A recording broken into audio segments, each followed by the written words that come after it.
I remember I was at Fox News once because I was shooting a sketch with Greg. What's his name? He's Giraldo? No, Greg. The Fox News. He's got a funny talk show. Gutfeld.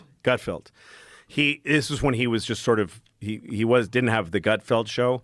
I think it was Red Eye. But he let us shoot a thing where it was a sketch for my show. It was like a scene for my show where I'm debating with a woman who's against masturbation, and I'm the guy on pro masturbation, and he was the moderator, and we had this like TV news thing. It was a silly episode of my show, and anyway, so I got to go to the studios to shoot it, and Gutfeld was really cool. I like him; he's a good guy. He's a nice guy. And so I sat in they didn't have the place for us yet, and they let me. I asked if I could go in a control room, and they're like, "Okay."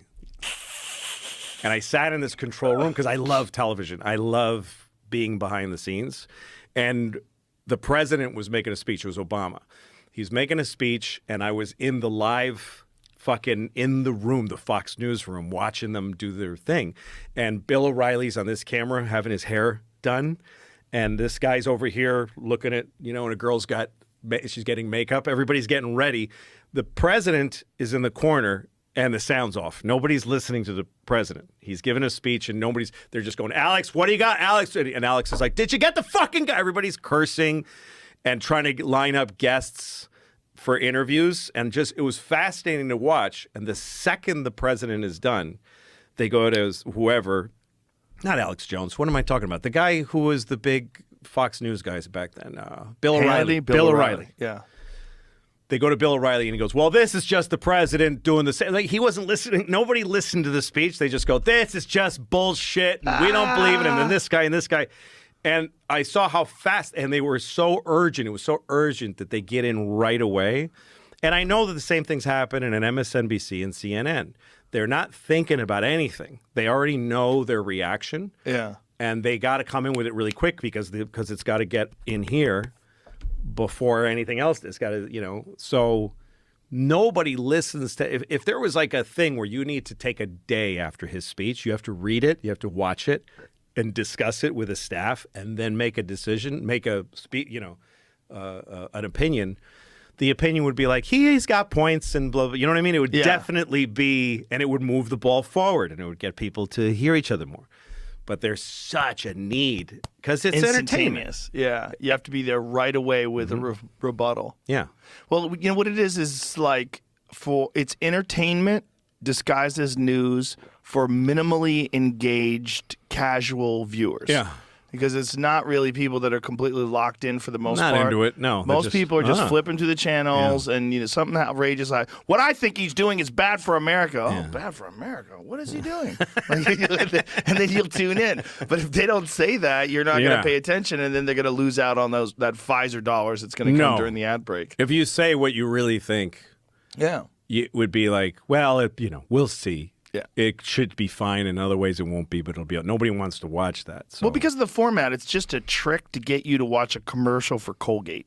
It's just a trick. Well, that's the old days. That's the old days. It is now, too. Yeah. Like, if they can't get you to stick around and wait for the commercials, they don't make any money. No. Like, the whole deal is they have to be engaging enough to get you locked in so you can see that Toyota truck commercial. And if they don't make the money. No, that's the same with the little videos, too. Like, have you ever seen, back when there was police shooting videos, black people that were coming up a lot, some news organization would get it.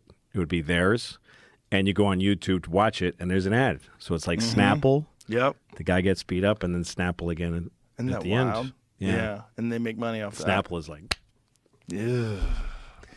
So strange. The news is so bizarre. The format's so bizarre. We get what we want from it, though, because everybody likes to be entertained by news. So if there was, it's like drug use. If there isn't the user, then the dealer goes broke. It's way less popular than it's ever been in human history. Like in the history of television news, the news, like the evening news and CNN, those things, are less popular than they've ever been. Right. Ever.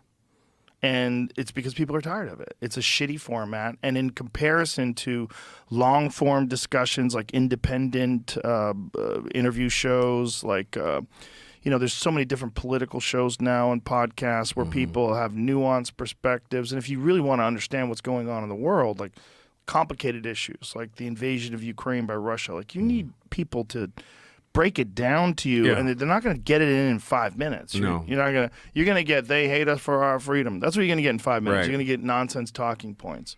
No, I remember when I grew up, like Walter Cronkite was still on the air somewhere. I remember he was on CBS, I think. My earliest news memory was when Apollo and Soyuz, the two, the Russian and the American capsule, docked in mid-space. There was something where they were both up there once and they ran into each other and saw each other from the window and kind of got close and thought, hey, what if we could meet? So they went back and they fashioned a dock. This is like in the early 70s or mid 70s.